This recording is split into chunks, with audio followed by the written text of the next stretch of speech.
Okay, guys, we're back.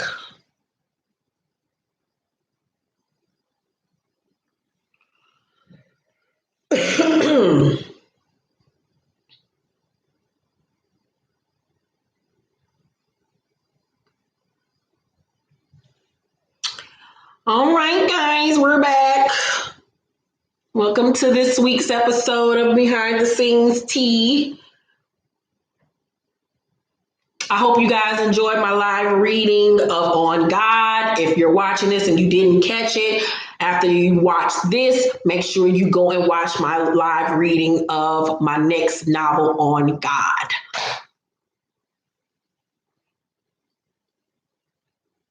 Okay, we're going to let some people file in before we start. Hello, guys. Hello, Kirby, Curly Cheap and Chic, Stasia, Crystal, Rashawn, Dana, Anthony. Hi, guys. Casey Undercover. I used to like that show. KK, hi, guys. Man, I got a headache. Oh, that's from sleeping with the damn fan on. Oh, Lord.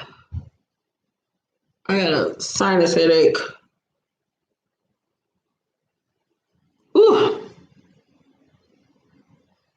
All right, y'all ready to get it crack-a-lacking? Let's get it started. All right, so my first story of the day will be on Miss Evelyn Lozada. Oh, Shawty, I swear to God. Shawty, I swear to God, I did not do it. Shawty, I swear to God. Oh, my daughter, I swear to God. Shawty, I swear to God. I cannot stand her.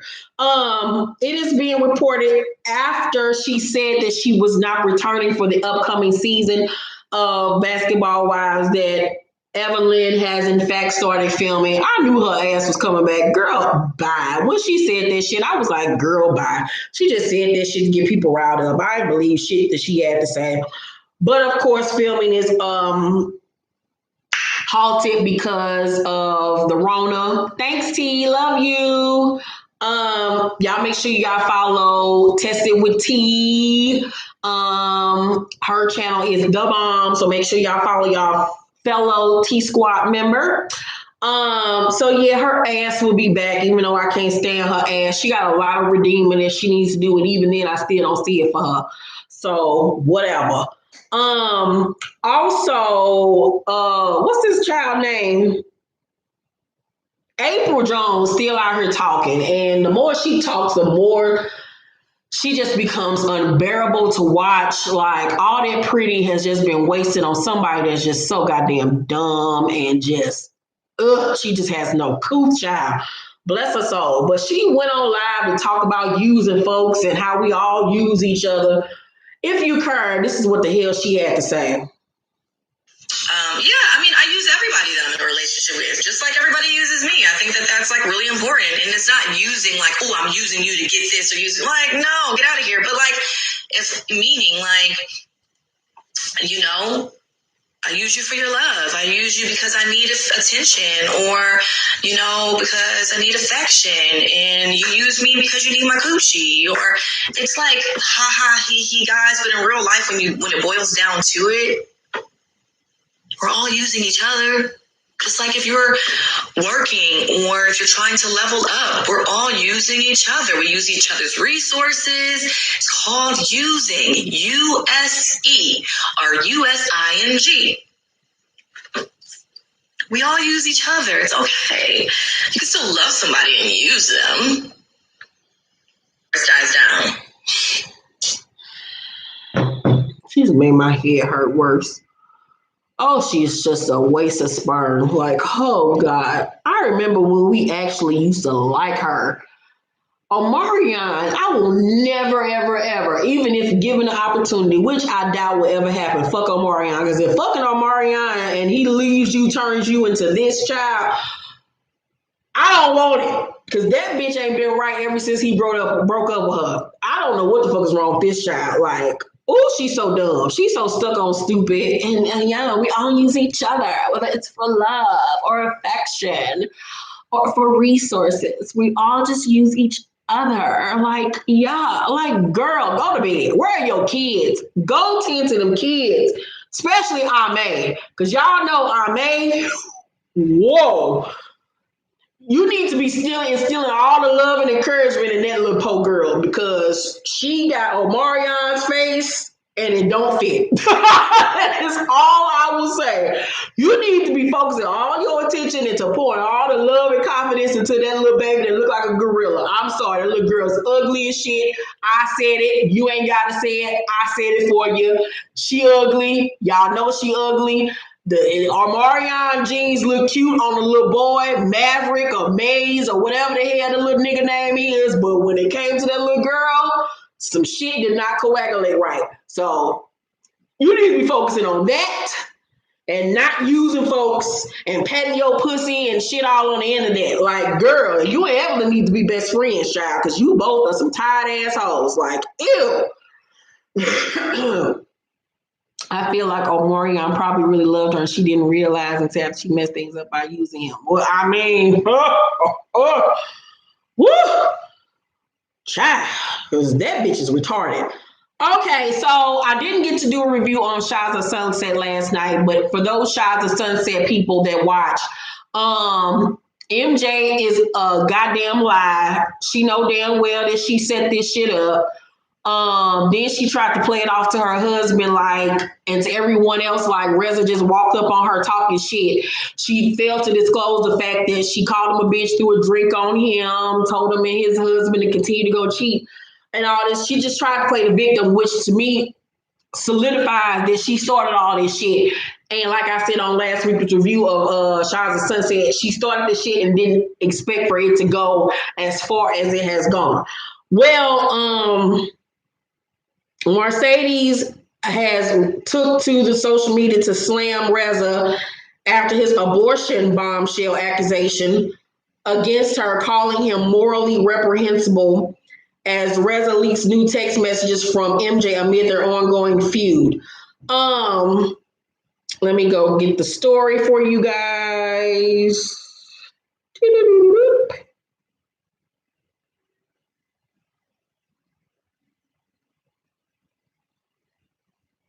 So if you don't watch Shahs of Sunset, Reza and MJ got into it.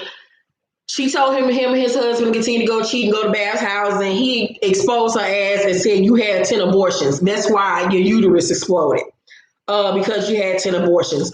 MJ obviously didn't take the accusation well, and the two continued their feud over social media, with MJ calling out Reza for his morally reprehensible behavior while adding that his treatment of women is unacceptable. In tonight's episode, which was last night, you will witness morally reprehensible behavior by the abhorrent, repugnant, big words, gaslighting Reza, wrote MJ. Unfortunately, while he makes light of his vicious attack in tonight's episode, you will witness his deep form of parasitic behavior today. His false, slanderous, demoralizing treatment of women is unacceptable. Girl, all the big words in the world ain't gonna make nobody feel sorry for you. Sorry, girl. Reza wasted no time firing back at his former friend with the response sharing receipts on his Instagram stories on Sunday night to prove his claim that MJ lied. The private text between the two showed how MJ actually told people to not come visit her in the hospital during her delivery. As Reza attempted to debunk the story, MJ told the press that Reza purposely did not visit her in the ICU as she underwent surgery. He wrote, who went to see MJ? If you ask people to not come, don't be surprised once they listen, and tags Destiny Rose, Mike, and Gonessa. So here's the text messages, and he circled where she said, not a lot to report. It's going very slowly. I'll text you tomorrow or as soon as I have good news. Love you. I'm not taking visitors, and I'm sort of sleeping through some of it. So she started all of this shit. She lied. She started all this shit and said that they just didn't come visit her when she actually told them not to come visit her. Girl, something wrong with her. She is just like her evil ass mama. I don't feel sorry for MJ. She's gone ahead and take care of her baby and her fat husband and just gone on with life and leave people alone. And she finally getting her just due. I really don't feel sorry for her or Reza because her and Reza are the worst. Next story. So somebody on Twitter asked Jessica Dime why she's not on Love and Hip Hop Atlanta anymore. And she responded by saying, because I wouldn't sign management deals, didn't go to the reunion because they let the EP get her makeup done by my makeup artist instead of me. Oh, and I wouldn't have threesomes with producers. Laughing my ass off. Well, that's a whole mouthful. So, the producers wanted you to have threesomes with them? What? That's a large statement. That's a big statement. Y'all believe her? Because I feel like if they really tried to do that to you, like, why didn't you take them to court? Why didn't you sue? Huh? Really? I don't know about that. I don't know. And then she said they let the EP get her makeup done by my makeup artist instead of me. That's a lot. That's a lot to swallow. What y'all think?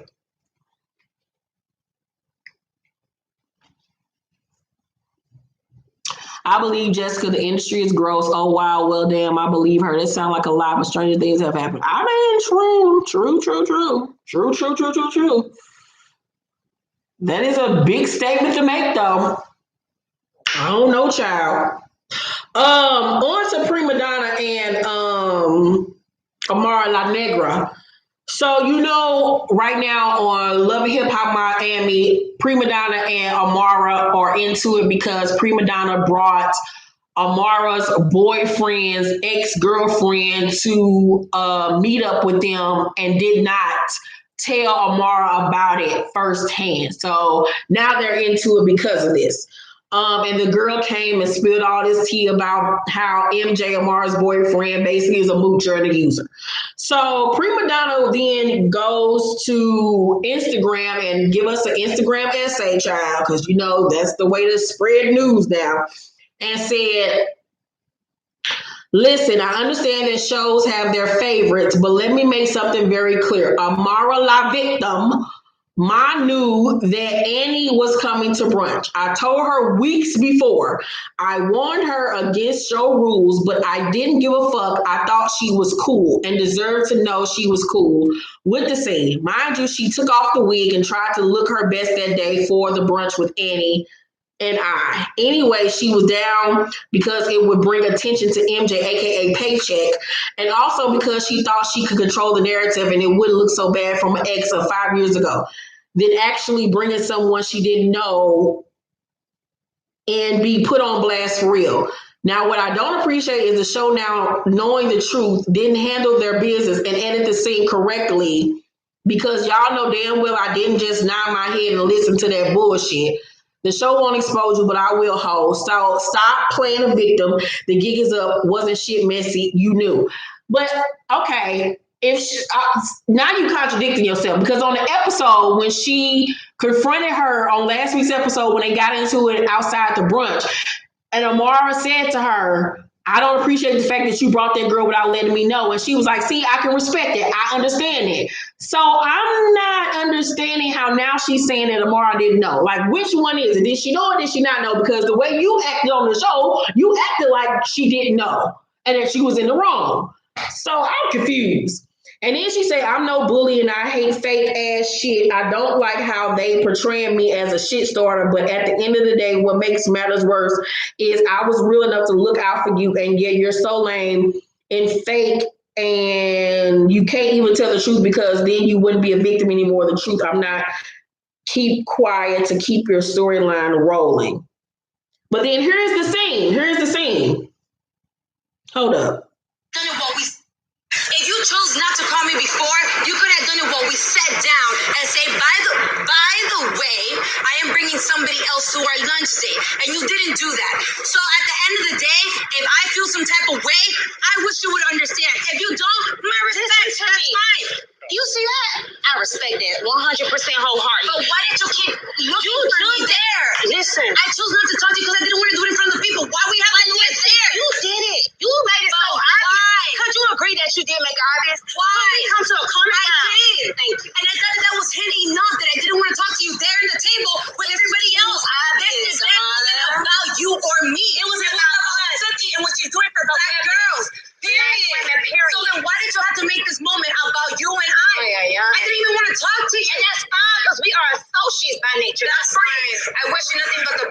wish you think about the best. That's how it's gonna go. Have a good day. So I don't understand. Like in the scene, you can tell when it's cut, and I edit. They didn't cut that part. It would have been a slight pause. They didn't cut it. She admitted that she didn't tell her. So I'm confused. Like I need answers. I don't know, child. I don't know. I don't know who to believe and who not to believe, but we gonna see at the reunion. So Hitmaker, you remember Young Berg from Love and Hip Hop Hollywood? Well, this week he was accused of brutally pistol whipping his girlfriend.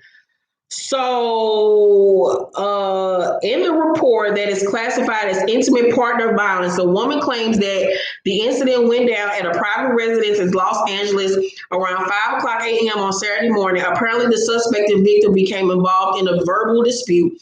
The suspect's pistol whipped victim numerous times, resulting in verifiable injuries, the report states. The alleged victim was treated at Cedar-Sinai Hospital in Los Angeles, where she was eventually diagnosed with a closed head injury, closed fracture of a nasal bone, and facial lacerations. It was also said that one part of her face needed several stitches, and even the hospital records show the injuries stemmed from an assault. While the blast has also managed to obtain photos of her gruesome injuries, it was also noted that LAPD has issued an emergency protective order which restrains him, Young Berg, from coming within 100 yards of his alleged victim. In addition to that, hitmaker, real name Christian Ward, is also ordered not to contact her and cannot go near her home. So here are pictures of the young lady's face. She was obviously beaten. Here's another photo of her. They look alike, honestly. And then here's another photo of the young lady. She looked like she could be his sister. It's very disturbing what happened to this young lady. Of course, Young Berg came out with his side of the story, and things take a turn that we did not expect. So he wrote on Instagram, on Saturday, 4:30 a.m., 3 gunmen made an attempt on my life in a home invasion. I have all the surveillance footage, which some I'm posting, and also other evidence needed. I retained legal counsel and decided that I must let the truth out as media outlets without having proper info or attempting to stain my character and reputation that I have spent my entire life building. I could have been murdered inside my home on Saturday, and I would like to take this time and thank all my family, friends, and colleagues who have reached out regarding the matter, sending love and positive energy. This footage is very alarming to all my fellow people in music and living in Los Angeles area. Please be safe and monitor who you allow in your home. I made a crucial mistake which could have costed my life. This woman was not my girlfriend ever. I won't dive further into this and will let my lawyers move forward accordingly. Please stay safe amidst these tragic times, not only for myself but the entire world. Swipe right for more and my lawyer's statement. Video 1, suspects passing firearms through my home gate. Video 2, suspects retreating after my ADT alarm sounds and jumping gate on my property. So here is video 1.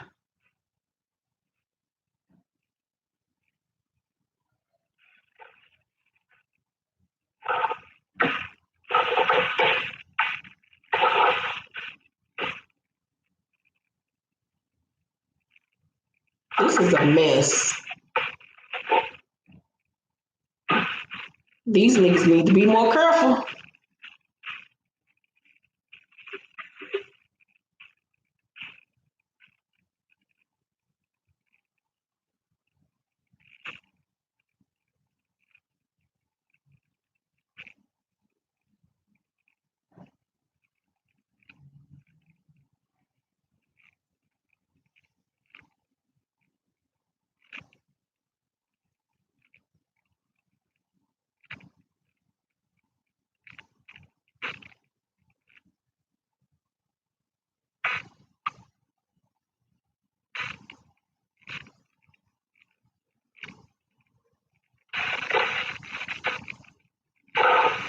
Okay, now here is video 2.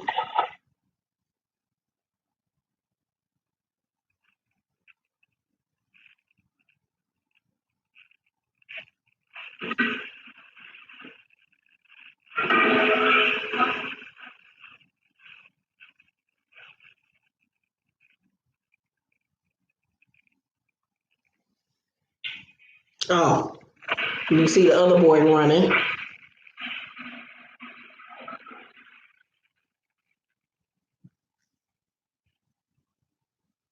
Here's a close-up of one of the dude's face. Here's a close-up of the other boy's face.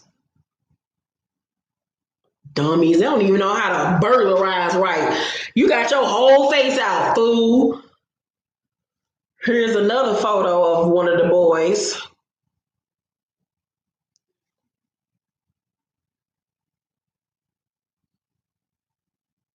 And here is the statement from Young Bird's attorney. On Saturday morning, March 14, 2020, Christian hitmaker Ward was the victim of a planned and coordinated home invasion, robbery, and assault. Talia Tilly came to Mr. Ward's house at around 3:40 a.m. Although she had been to Mr. Ward's house before and was familiar with the layout of the house, she is not now and never has been his girlfriend, as has been falsely reported in some media reports. Even though it was late and approximately 50 degrees outside, Miss Tilly strangely suggested that they get in the hot tub. Mr. Ward declined her request. After some physical intimacy, Miss Tilly made a calculated, unprovoked attack on Mr. Ward, slapping and punching him repeatedly. Mr. Ward defended himself against this attack. In the middle of the assault by Miss Tilly, the security alarm for the back door of Mr. Ward's house went off. The ADT security company has records of the alarm, and the home security company Ring captured video footage of 2 armed assailants jumping the fence into Mr. Ward's backyard while a third man acted as a lookout. The robbers were unable to get into the house because the back door was secured by a heavy chain with a lock. Right after this alarm sounded, Mr. Ward saw one of the robbers running back from the back door towards the fence. He then heard the robbers trying unsuccessfully to kick open his front door. Following the startling events, Mr. Ward was able to view Miss Tilly's phone and saw that she had been in communication with and was sharing her location with an unknown person. This person was calling and texting her before, during, and after this attempted home invasion robbery. Child, I don't know how many more ways these little young niggas and these rappers got to learn, like, to stay away from these hoes. Like, with Pop Smoke being killed and just everybody, when are they going to learn? You just cannot have any and everybody around you. Like, motherfuckers is grimy nowadays. It don't matter if you male or female. The people is out here hungry. They is trying to get it. They don't give a fuck nowadays. Especially these 90s, 2000 kids, these motherfuckers is savages. These niggas ain't got no soul, because they was raised by these teenage mamas that barely taught their ass anything. Like, this a new breed out here. These motherfuckers ain't got no soul, child. This is a new era. Like, they wasn't raised like we was raised, child. So hopefully he gets to, this whole situation clear, that he learned from this predicament. If she did set him up, she needs to take her ass to jail, and they need to get locked up too as well. Hopefully he didn't just beat her on his own once he found out the truth and beat her. But we shall find out. But child, because he fucked her up, I want to know how he was looking. I want to see the pictures of his bruises or marks or whatever. Child, this a mess. So on Love and Hip Hop Atlanta, the new season has just began, and on the season premiere this week, Alexis Sky is back in town. I don't know much about this child. I know a little bit about Alexis Sky. I don't follow her. I don't really keep up with her, but I felt like you guys would probably want to know this story. To me, she's like a lost child, a lost soul. Like, I don't know what's going on with this child, but she's on Love and Hip Hop Atlanta right now. Her and Carly are into it over Carly's husband, fiance, whatever that nigga name is, Arkansas, Mo, whatever this little nigga name is, he ugly. That's all I know. He ugly and he country, and I don't understand why none of these hoes want him. It got to be because of the bread. But they got into it on this week's episode, Alexis and Carly over this nigga, because Carly said to Alexis she was gonna spit on her mother or some shit when she saw her. So Alexis called herself running up on her. Girl, it's a mess. So Arkansas Mo, the guy in question, took to social media and said, I wasn't even gonna address this BS, but this thirsty ass motherfucker really got me fucked up. He's talking about Alexis Sky. I'm not the lames you used to, and I never gave anyone the same ring. Matter of fact, never even gave you a ring. I was with jeweler getting my grill. You FaceTime. He later sent me a video of a ring. I asked you what you think. Now your miserable ass and flipped that into a storyline. This was well before I even met my wife. So I'm guessing him and Carly are married. Swear they don't want to be on a messy ass show, yet making up shit to be on the show, fake ass storylines. At no point I was your nigga. You was just a motherfucker, a dude new from the whole circuit.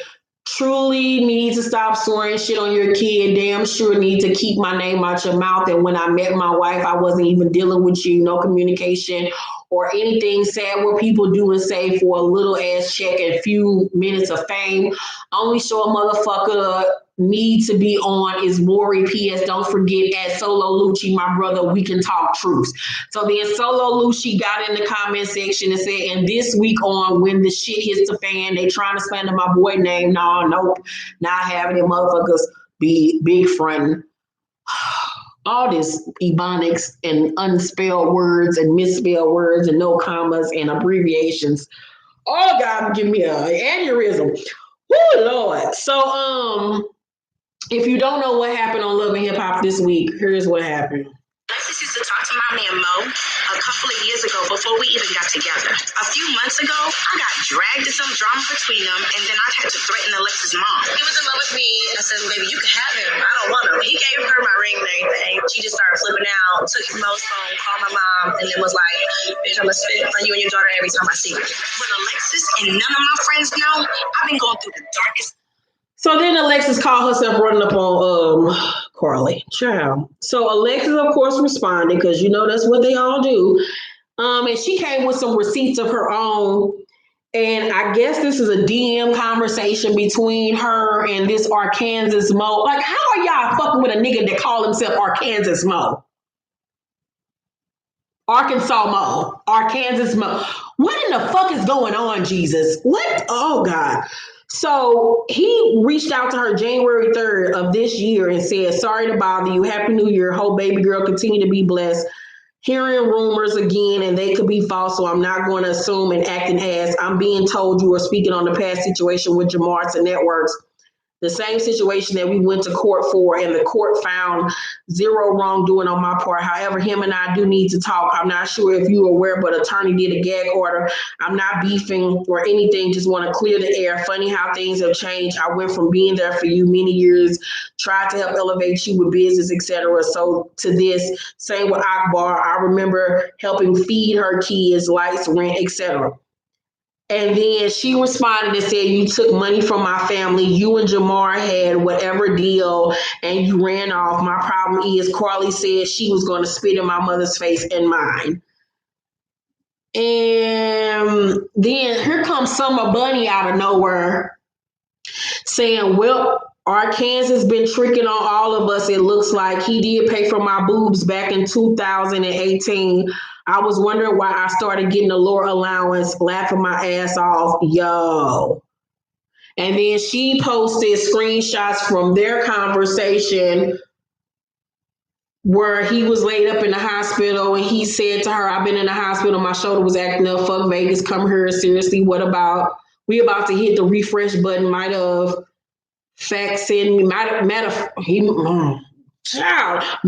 fact, when he put matter of fact, send me your information so I can book the flight. So it seemed like Arkansas Mo been spreading his raggedy Arkansas country dick everywhere. Once again, I don't even see how bitches are seeing it for this nigga. Like, what in the fuck? Like, ew. Like, everybody just got the heel. Like, girl. At some point. Whatever. So, I just feel like I just visited the Peabodys. And if you from St. Louis, you know the Peabodys is the projects. Like, Jesus, BFFs. So, on to Real Housewives of Atlanta news. Tanya was asked, would she ever want to be a full-time housewife, and would she ever like to carry a peach? And this is what Tanya had to say. At some point, do I want to peach? Not really. Here's the thing, like, I kind of love being a friend of the show. It's really the best of both worlds. I have autonomy. No one can tell me, like, when you have to show up or what. I can still travel. So I kind of like it. And I think that doesn't resonate with a lot of people because they're like, a peach is the be-all and end-all. Oh, I don't know. I feel like I got to host trips, I got to travel, and, you know, when I have to work, I can go, oh, sorry, guys, I can't show up for 8 hours of taping today because I have to work and do other things. So, at some point. I think when you collected a bag and this is like a part-time job for her, I don't blame her for not really wanting the peaches, not the end-all, be-all for everybody. It's something about Tanya now that's kind of rubbing me the wrong way. I really enjoyed Tanya season 1. Season 2 is, they always say, season 1, you're really likable. Season 2 is when you really start seeing the real person. And this season, Tanya has kind of been rubbing me the wrong way. Her and Portia's antics together haven't been sitting well with me. And then this whole, my relationship is so perfect, calling this man your husband and y'all ain't married. Y'all been together for 10, 12 years. You walking around with this ring on, talking about y'all married. Bitch, y'all ain't married. Y'all are not married. I get so sick of people calling each other wife and husband, and that's my mother-in-law, and that's my sister-in-law, and ain't got no goddamn paperwork. This nigga died tomorrow, you ain't getting shit. Girl, shut up. Like, it's just then that cookie lady shit. Regardless of the fact the nigga took her number, he was entertaining her for a brief second. He was even entertaining her, so that was a problem. Like, she just tried to like act like everything in her life is just so fucking perfect and tied up in the bow. She just kind of annoys me a little bit. I still like her, but it's just this little fake cutesy, everything's great in my life facade is just like, okay, girl, calm it the fuck down. So then, you know, everybody has been doing these little dance challenges. You know, me, Cynthia, and Mike and them, they did their little Wiz Khalifa challenge that I filmed for them. I didn't want to participate because I was sick and I just filmed the shit for them. I didn't really want to be involved. So, you know, motherfuckers try to be like me and mine. So Nene Lanithia and her family decided to do a challenge video as well. And I'm just going to tell you now, ain't nobody in this video got a bit of rhythm. And Nene used to be a stripper, so I don't even understand. So here you go.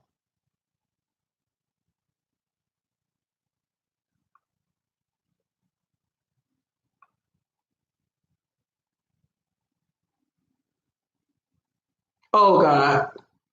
Just stop. Oh, Lord. Everybody offbeat. Everybody looks stupid. Just throw the whole family away. So, on the after show, Nene was asked about her and Greg's relationship, and this is what the hell she had to say, child. Greg, okay? Greg and I have been together for a really, really long time, and we are family for real. And we're just not going to be apart. I'm just not going to be apart. We do have an understanding. Anyway. Yeah. Greg's not going anywhere, but we have a great understanding. I don't think. What does that mean? What is this understanding? We have a great understanding. He's not going anywhere, and I'm not going anywhere. But our understanding, we see each other. We're good. That's all I can tell you. We're never going to be apart. I can tell you that. I can tell you that we're never going to, I doubt that we'll ever divorce. I doubt that. Now, we may not be together, but we ain't going to divorce. That's good. No. What does that mean? We're committed to staying married. Like, we're going to stay married regardless. And there's another reason, too. I have I know Greg's health conditions, and I have great insurance. I would never take my insurance away from him. And if I divorce him, what do you want? So are you and Greg okay? I divorced him, my insurance, he would never have it. That's sweet of you. Oh, he will always have my insurance. Are you still in love? Or are you? I love Greg. Like, I will never not love Greg. Are you in love with him or you just love him? No, I have both. I'm in love and I love. If I wasn't in love, I wouldn't tell you guys. You're telling me.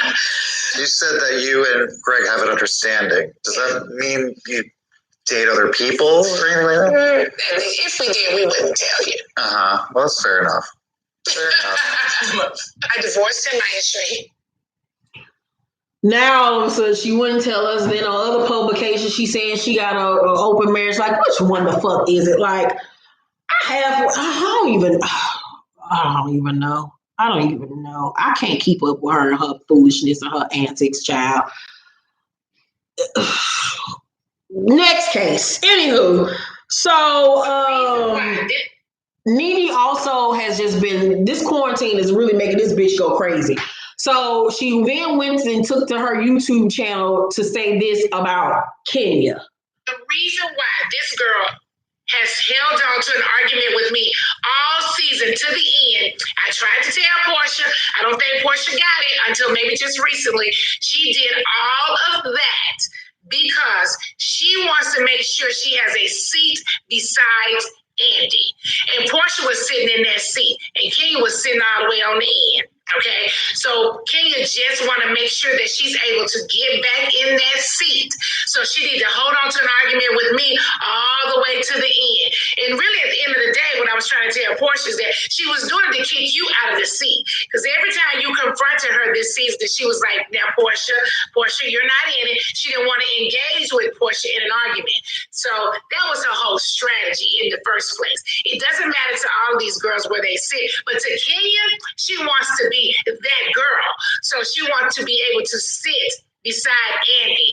So that was the reason why this girl has held on to the fact that this type of rhetoric is coming from a 50-something-year-old woman amazes the fuck out of me. First of all, the narcissism to think that you automatically gonna be sitting next to Andy yourself. Like, she just got it in her head that, oh yeah, bitch, I'm sitting next to Andy and Kenya's trying to take Portia's seat. Like, what makes you think you was gonna be sitting next to Andy? You had no storyline this season, bitch. If anybody deserves to be sitting next to Andy at this reunion, it would be Kenya and Portia. You had no storyline this season. You weren't even in the first couple of episodes. Your whole storyline this season has been your beef with Kenya. She paid your ass dust this whole entire season. She refused to even talk to you.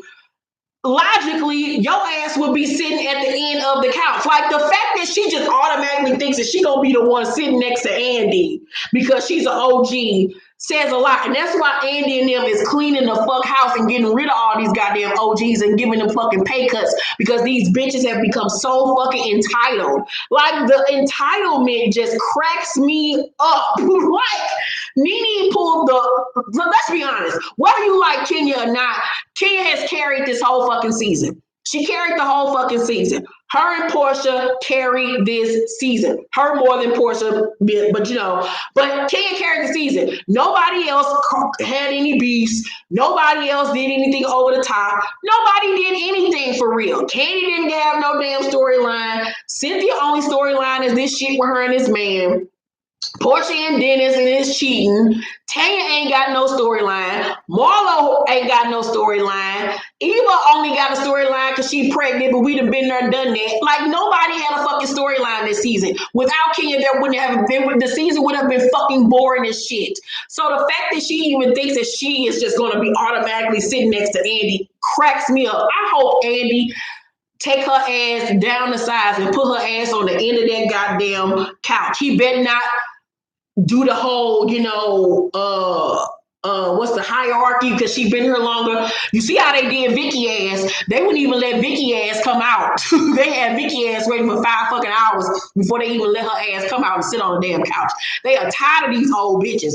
Like, girl, Valenithia, like, you really think Kenya give a goddamn of whether or not she's sitting next to Andy or not? Because at the end of the day, she gonna make a do what it do regardless. Like, girl, shut up. You sound ridiculous. Ridiculous. Then, after she got done attacking Kenya, now she's moved on to Kandi.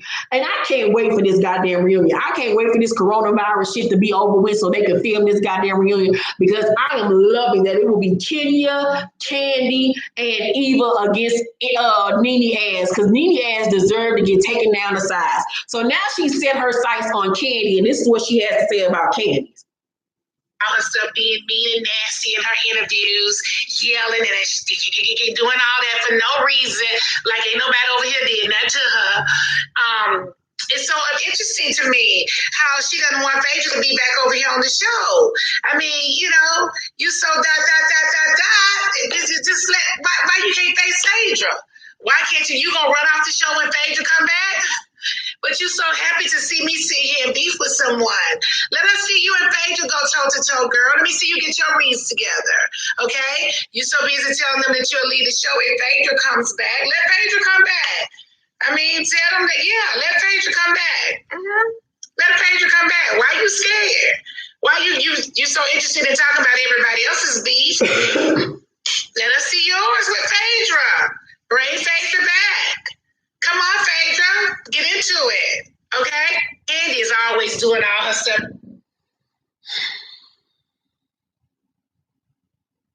She's so fake, because remember when she came back season 10 and her whole storyline was going up against Portia for being involved in the whole Phaedra thing? Now she's saying bring Phaedra back. Girl, bye. So then Nene said, don't get it twisted. I don't have an issue with Kandi. It appears that she every season has nasty, hateful things to say about me. Always in her confessional, she always supports those who appear to be against me. Years ago, I said, I see you, and left it there years ago. You never see me in my confessionals talking about Kandi. Then she said, I supported Kandi when she had her bad season, as you call it, but you can't recall Kandi supporting me during any season. So Kandi responded and said, Nene Leakes, you were struggling to make it in all the episodes. Sounds like you need more than drama. Just saying. Then Kandi made this video that got me dying laughing. The legend is, if you say her name 5 times in the mirror, Kandi, she appears and kills you. Their name, I do.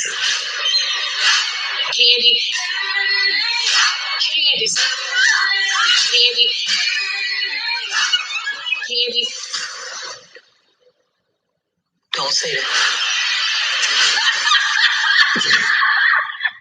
That laugh at the end, priceless. Come on, Kandi. Come on out swinging. I was so proud of Kandi because Nene is fucking ridiculous with her foolishness. Then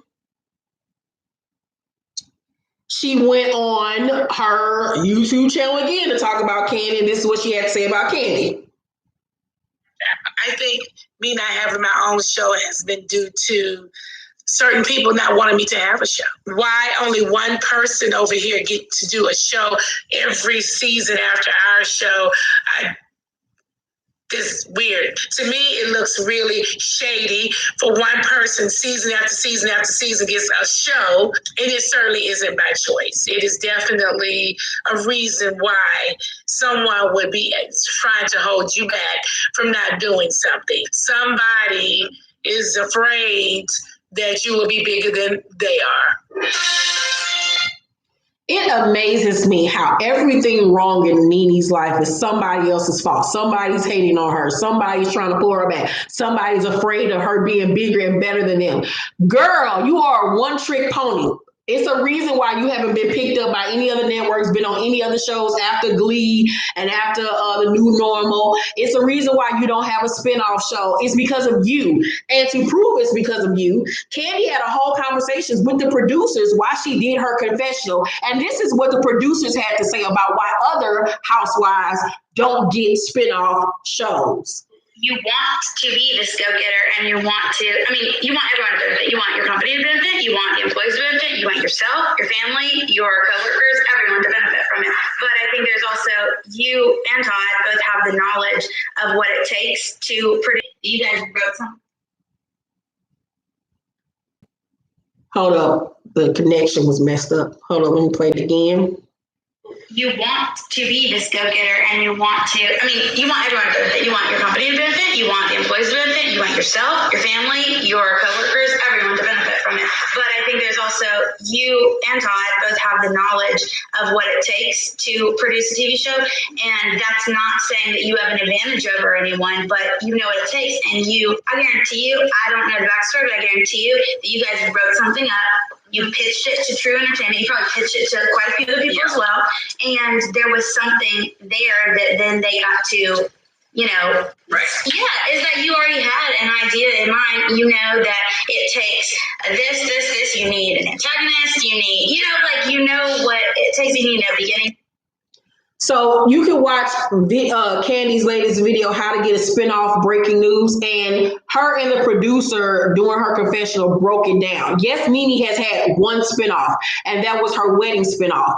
Like the producers and like Kandi said, they do not allow housewives to do spinoff shows unless it's about something that is outside of the housewives realm. If it's a wedding thing, okay, that could be something that is its own entity.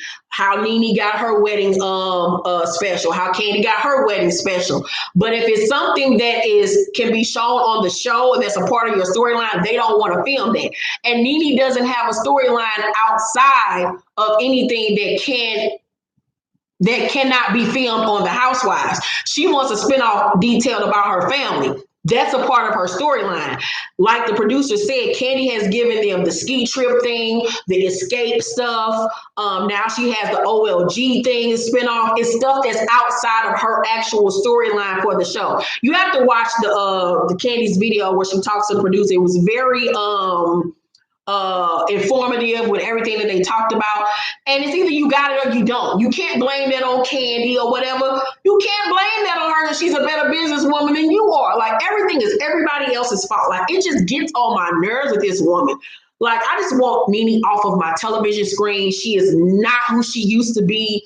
Fame ain't for everybody. The shit that went to her goddamn head. Once again, I will say, I like Nene up until the last 2 seasons. These last 2 seasons has really turned me off from her. I missed the old Nene, season 1 Nene. Remember season 1 Nene that couldn't even get into Sheree's party, the underdog. We were all rooting for her. She didn't have, she had several tooth missing, her weave and that wrap weave that she had season 1. Like, I missed that CD, that Nene, the funny Nene that, like, we were all rooting for her. And then it's like, once she became big, like the shit just went to her head, like, all of this stuff, like, I'm that girl, I'm that bitch, I'm the queen of the show, I'm the girl. You are not. It's an ensemble show. It's an ensemble cast. This ain't the Nene Leakes show, and it has been proven season 9 when she was not on the show that the show can go on without her and do great things. Like, I just don't like her vibe, her attitude, her energy. It's just so off-putting. I just don't like it. And once again, her and Kenya are the same bitch. If you don't like Kenya, you don't like Nene, and vice versa. They are the same damn bitch. They both are narcissistic. They both kick up shit. They both don't know how to talk to people. They both go too far. They both are some fucking bullies. They are the same bitch. So, anywho, that is my tea for the week, you guys. Hope you enjoyed it. Spill the Tea will be back once I finish this next book project. I don't know if I'm going to do a review on Good Girls tomorrow or not, because the views just aren't there. So, I don't know. It just depends on how I feel. But I will be back tomorrow for my Real Housewives of Atlanta review. Check out my Waka and Tammy review on their show. Marriage Boot Camp review is up right now too as well. Thank y'all for tuning in. And if you did miss my live reading of my upcoming book on God, make sure you watch that after you get done watching this video. If you're trying to become a published author, check that video out. I'm giving all the tip on how to become a published author with my own personal testimony. Yeah, I think that's pretty much it. Make sure you guys copy y'all some merch. Get y'all all T-All Shade shirt, T-Squad member shirt, mug, phone case, pillows, sweatshirts, all that good shit. Copy it. Send me a picture if you do. Yeah, that's it. I love you guys, and make sure it's 6:23 right now. I should be going live tonight on my IG page for a live viewing of Love Goals on OWN. I always watch it after the episode goes off so we can fast forward through the commercials. So make sure you follow me on IG. That's at Keisha Urban. The information will be down below. On Fridays, we watch Love After Lockup. On Saturdays, we watch Love Goals. So make sure you follow me on Instagram. All right, you guys. Hugs and kisses. Y'all be safe. Stay y'all asses in the house so we can get this quarantine shit over and fuck with and get back to pussy popping. I love y'all. Bye.